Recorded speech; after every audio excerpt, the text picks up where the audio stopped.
I have with me, and a lot of you know that in America today, unfortunately, everyone is saying Black Lives Matter, right? But they don't act like Blue Lives Matter. And that's a horrible mistake to make in America or anywhere else, really. If we get rid of blue lives, you can hang it up. Say goodbye. I have with me Joseph Imperatrice. He is the head of Blue Lives Matter New York. And Joseph, thank you so much for coming on. I appreciate it. Thank you, Jesse. And, you're one of the first people ever to pronounce my name correctly the first time. So thank you for that. You're welcome. I was so nervous about it, man. I had to say it over and over again this morning. I really appreciate you. So, Joseph, you are the head of Blue Lives Matter New York. What is going on in America today? Why is all this happening? Jesse, it's so hurtful because I have so many brothers and sisters from all different backgrounds that wear that uniform, and that blue unites all of us. And I like to call it the all-star team of the United States because people from all around the world become police officers to make the world a better place. Yes. It's so crazy in 2020 how we see the divisiveness of certain groups that have an agenda that are trying to break us apart. You would think that a person like you and I would never walk down the street together, which is completely false. Yeah. It's completely false. And it really hurts me because being an active police officer in New York, I'm seeing the shootings go through the roof. And unfortunately, the facts are that mostly minority individuals are being the victims. The groups that are standing up and screaming, why aren't they there helping people? The 3-year-old in Chicago, 3 years old. My son is going to be 3 that was shot and killed by a stray bullet. Yeah. Where are the activists? That's what hurts me so much because there's so many innocent people out there that are affected by all this brutality over nonsense, and it needs to stop. We need to just come together and figure it out and work together because it's powers and numbers that really makes a change. Why do you think that the government of these cities, police chiefs and mayors and governors and people like that are they're like standing back and allowing this to happen? They would rather attack the police force than to deal with the criminals. Why are they? I mean, I don't understand it. Why are they not doing something about all this? What was the quote you just said? Your biblical verse, something about perfection. Is it even possible, right? Right. Yes. Is perfection possible? Yep. Almost like morals. It's having ethics. It's standing up for something as law enforcement. Is that even possible nowadays? We see police chiefs kneeling with individuals that the night before and the night of were throwing bricks at police cars that are still going out there and throwing bottles. We see it all the time. There's a video that went viral about Harlem, New York, where they pretty much were just throwing stuff at the police officers the other night. You can't give in, just like parents. If you let your children get away with things, they're going to keep doing it. But if you stand up, you smack them on the hand and say, enough is enough, you're not doing it, things stop. And that's not what we're seeing right now. But why not, Joseph? I don't understand. Why not? Why? They know better. These are adults. I wish I had that question. Even as a person in uniform and so many different people in uniform, we're asking ourselves the same questions. Why aren't we standing up for what is right? Why aren't we protecting the individuals that need it most? Everything, especially in my hometown of New York, is just defying logic. It's wanting to defund the police, but crime is at an all-time high in between a 5 and 25-year record.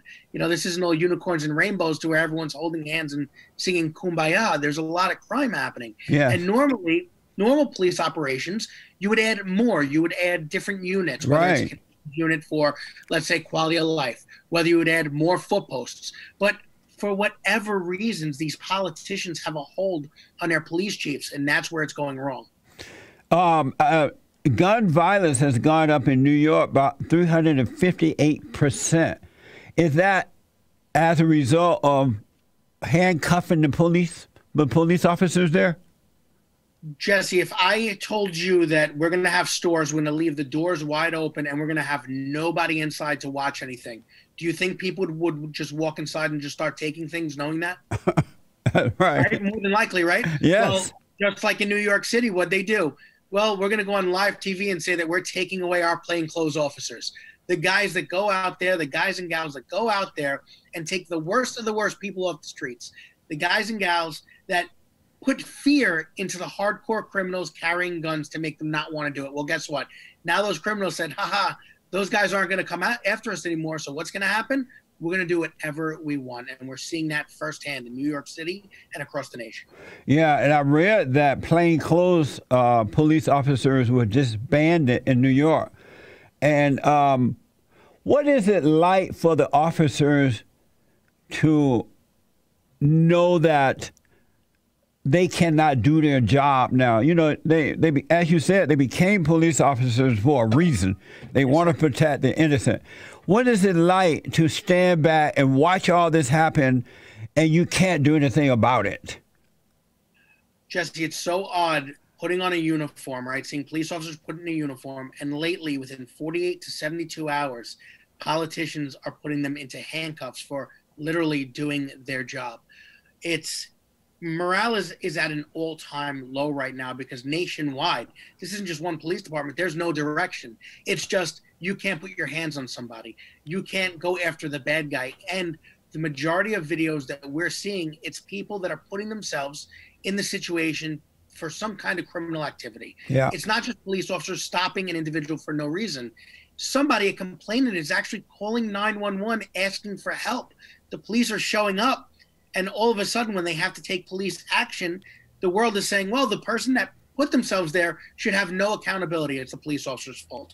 And it's absolutely mind-boggling. It's defying logic. And officers are literally going to get more hurt and possibly killed because they're going to start being a reactive, not proactive force. That's amazing. I noticed that in America today, you hear this phony saying that Black Lives Matter. You hear all that crap. And some people are pretending that the police, something called police brutality and all that's the problem, or white supremacists or systemic racism.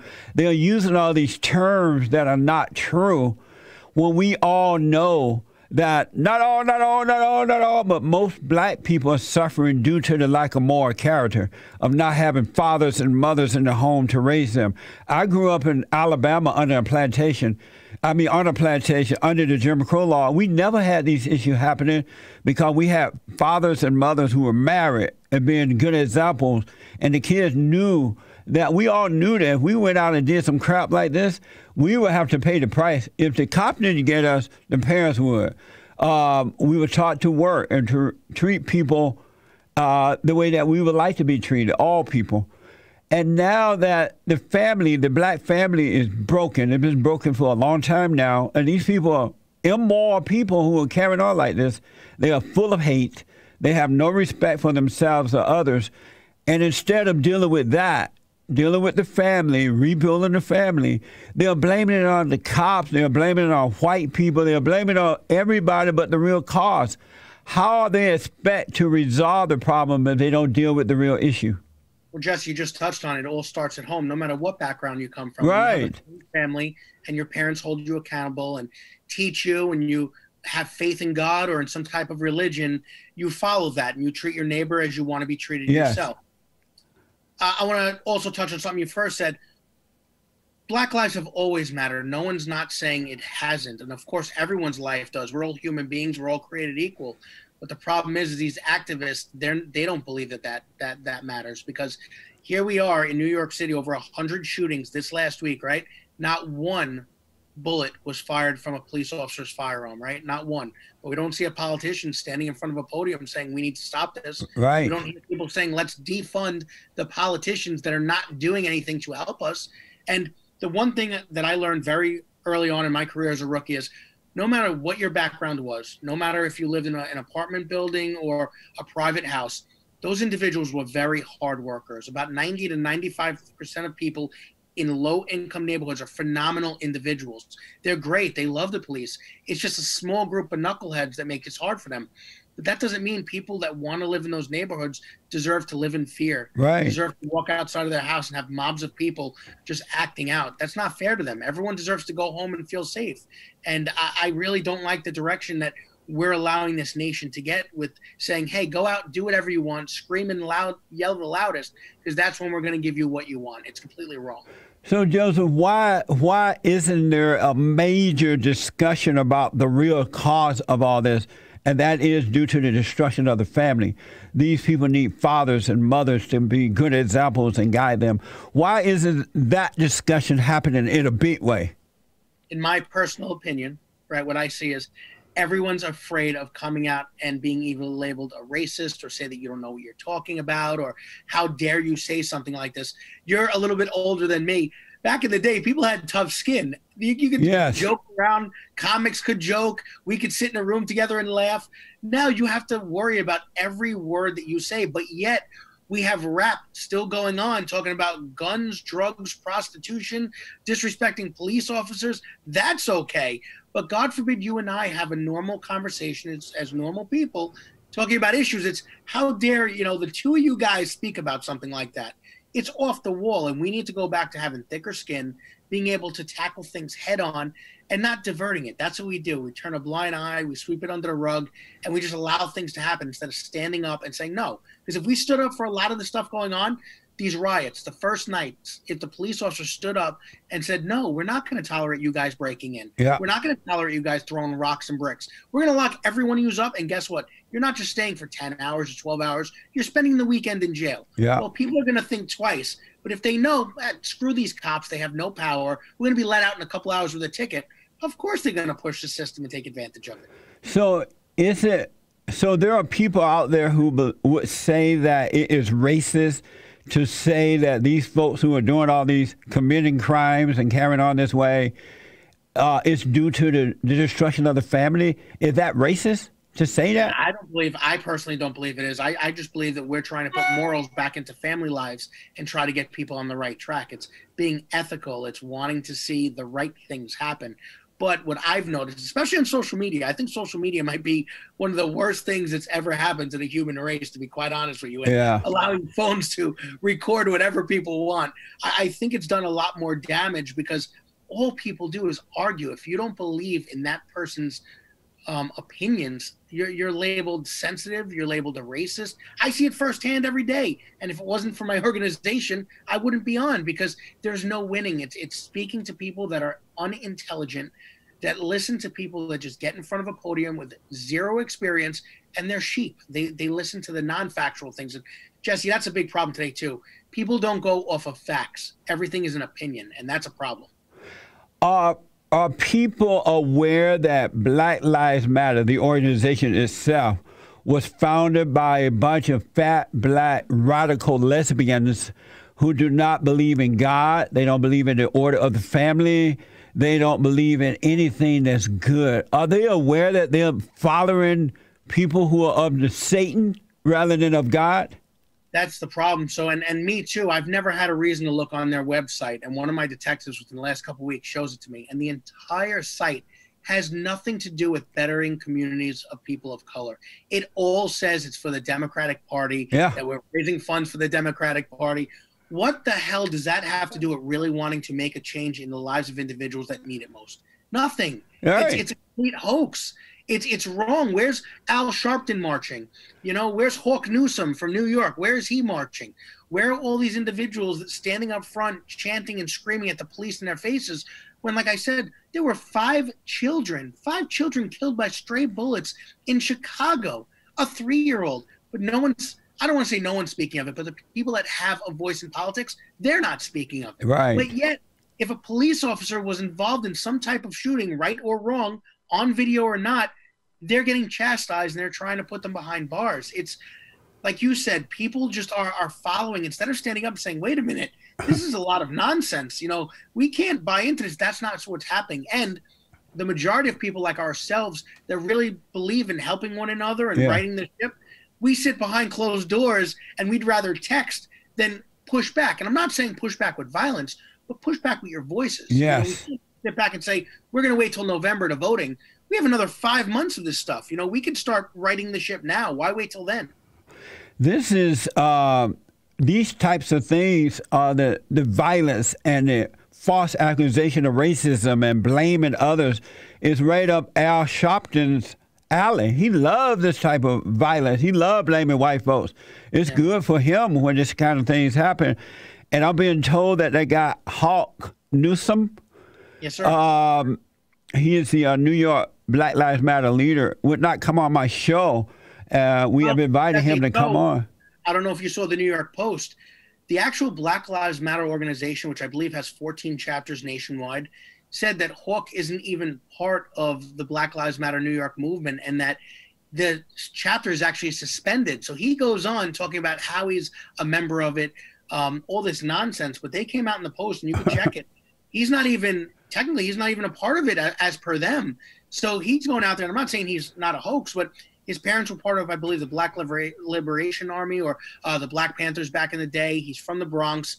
But in his article, he comes out, and this is one of the most racist things I think you could ever say is he does not want white people living in the Bronx. He doesn't feel like a white person deserves to live in the Bronx because it raises their rent. It takes away from their culture. But this is what he's preaching. He's talking about arming one another so they could fight back against the cops.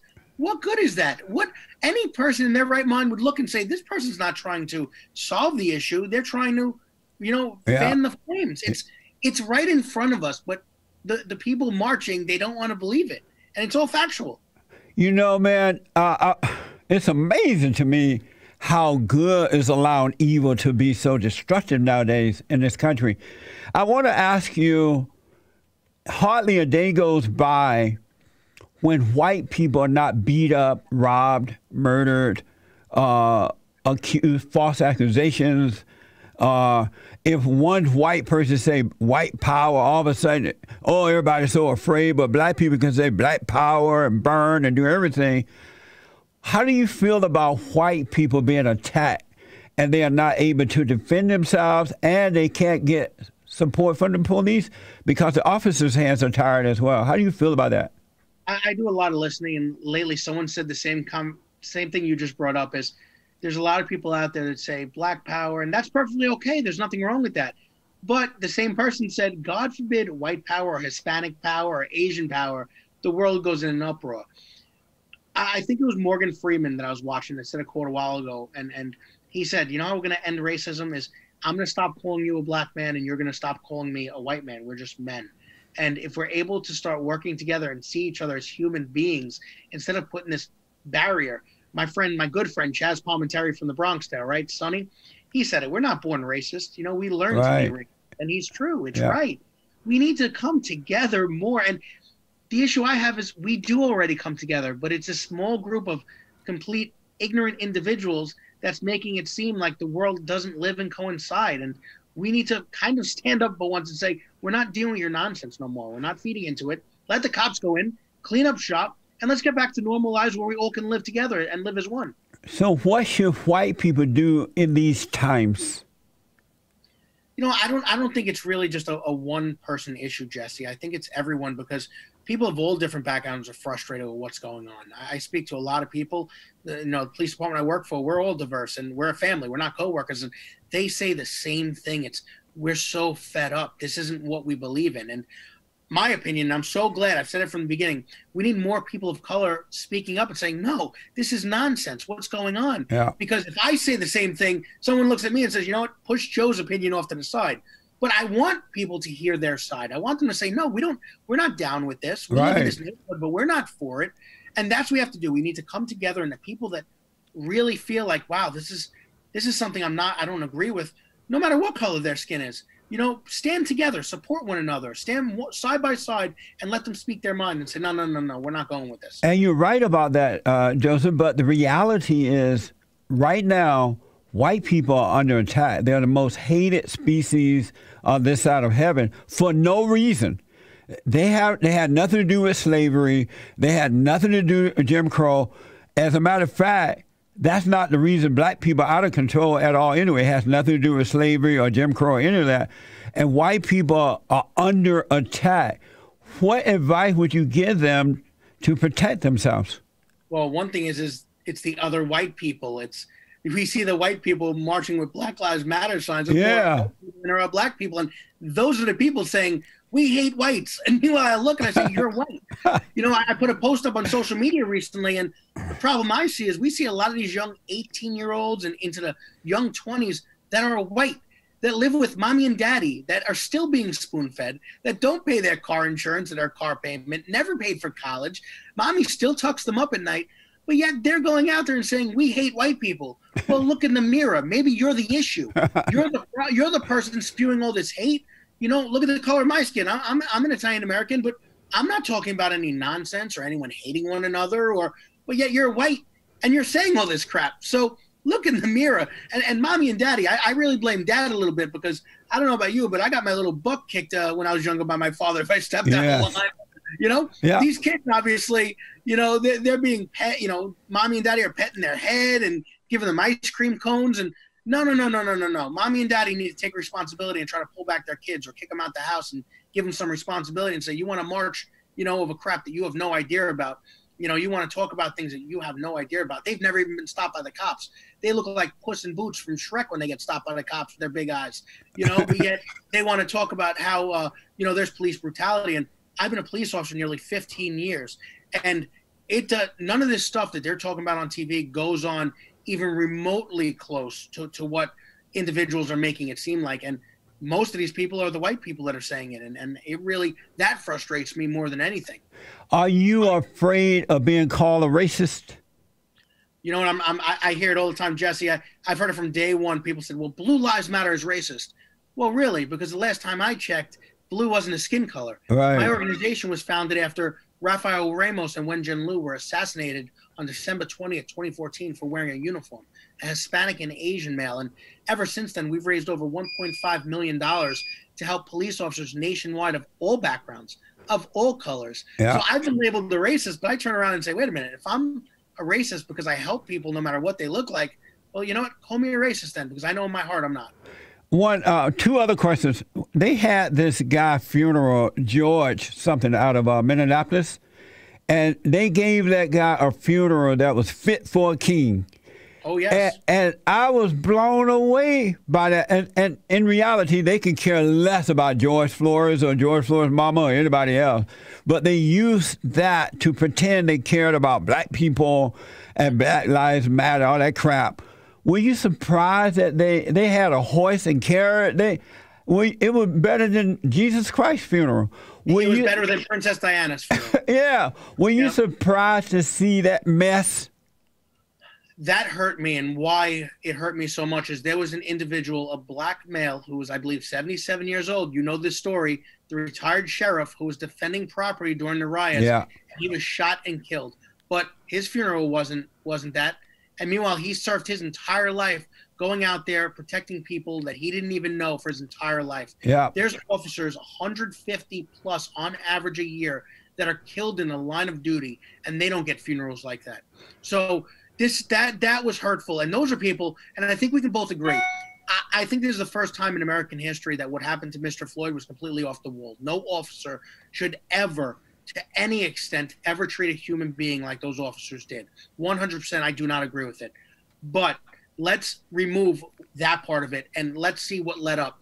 Mr. Floyd and the individual from Georgia that we're all praising were career criminals. Mr. Floyd kicked in a door, did a home invasion, confirmed, factual, held a loaded firearm to the stomach of a pregnant woman looking for drugs and guns. He did stints in and out of jail, but yet we're praising him and other people by putting angel wings on them and doing murals and making it seem like they lived like Jesus Christ or Martin Luther King Jr., and they didn't. You know, Martin Luther King Jr., he died trying to unite the world, wearing a suit and tie, the most classy individual out there, standing at the Lincoln Memorial saying we need to join one another. I still have that picture of Martin Luther King arm in arm walking with all people of color, white, black, Asian, arm in arm trying to make a difference. Those are the people that should have been praised. Not someone like Mr. Floyd that, once again, put himself in a situation being on drugs, going into a store, committing whether it was a misdemeanor or a felony for forgery, and then giving the officers a hard time, which I still do not condone him losing his life in police custody. That's not what I'm saying whatsoever, but we can't praise criminals for putting themselves in bad situations. But he put the Floyd guy put himself in that situation by being a criminal, by resisting arrest, by being like that. You can't the cop may or may not have been wrong with the knee thing for so long, but I blame Floyd for putting himself in that situation. He's responsible for his life. If he wasn't on drugs, he didn't go into that store, and he didn't try pulling the wool over the cashier's face, that would have never happened. That's right. That's right. If the other individual in Georgia wasn't drunk in a drive-through, sitting in a car, intoxicated, he would have never been in a situation to take a taser from a police officer. And he fought with the cop. Correct. He ran from the cop. He shot at the cop, and yet the cops are to blame rather than that thug. Yes, sir. And that's what's wrong with this world right now. And a lot of people wanted cops with body cameras, right? They wanted dash cams, and they have it. But now the material, even when it's clear as day, still isn't good enough. They still try to spin it. So no matter how much evidence they have, they're still going to try to turn it in their narrative and make people believe that even though they're seeing one thing, it's a completely different thing. Amazing. Is it true that 300 police officers have filed for retirement in New York? So my belief is, and that was a couple weeks ago, Jesse. So since COVID happened, right, go back to March, I believe the numbers are higher and hovering more around the 700 to 1,000 mark. That includes officers that, were sick, getting out on disability. That's people that are vesting out, just saying, you know what, I'm done. Those are people that are putting in their papers with over 20 years on. And you're going to see more. I think after this whole wave of the overtime and the protests, I think we're going to lose, probably close to 1,500 to 2,000 when this is all said and done. That's my personal opinion. When I become president of this great nation, after the Great White Hope is done, Donald Trump, after he's done, yes, sir. I'm going to outlaw cameras and police cars and hats and all that crap because it's just making things worse. Joseph, what is a man? What is a man? Yes. A man is someone that stands up for what is right, a person that is just. It's a leader. It's someone that you look up to. It's almost like a hero. Joseph, I wish you well. If there is anything that I can do to help at all, let me know. And I really appreciate you coming on today. Thank you. I know you're a busy man. And Thank you, and God bless. I absolutely appreciate it. Is there a website or any information you want to give out? Yes, sir. So people can follow us and all the good things we do. Facebook is Blue Lives Matter -NYC. On Twitter @Blue Lives NYC. My personal page, Joseph Imperatrice.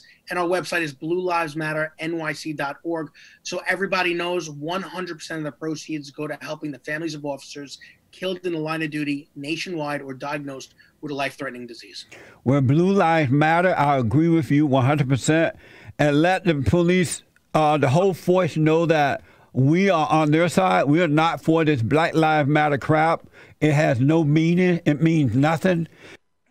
It's just a way to destroy America as we know it. So not all black people for this mess that's happening right now.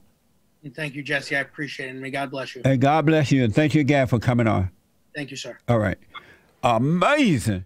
Amazing. And don't forget to like, follow, tweet, subscribe, and share the Jesse Lee Peterson radio show, folks. We really appreciate it. We are at war. It is a spiritual battle for the soul of America. And it's going to take all of us to do it.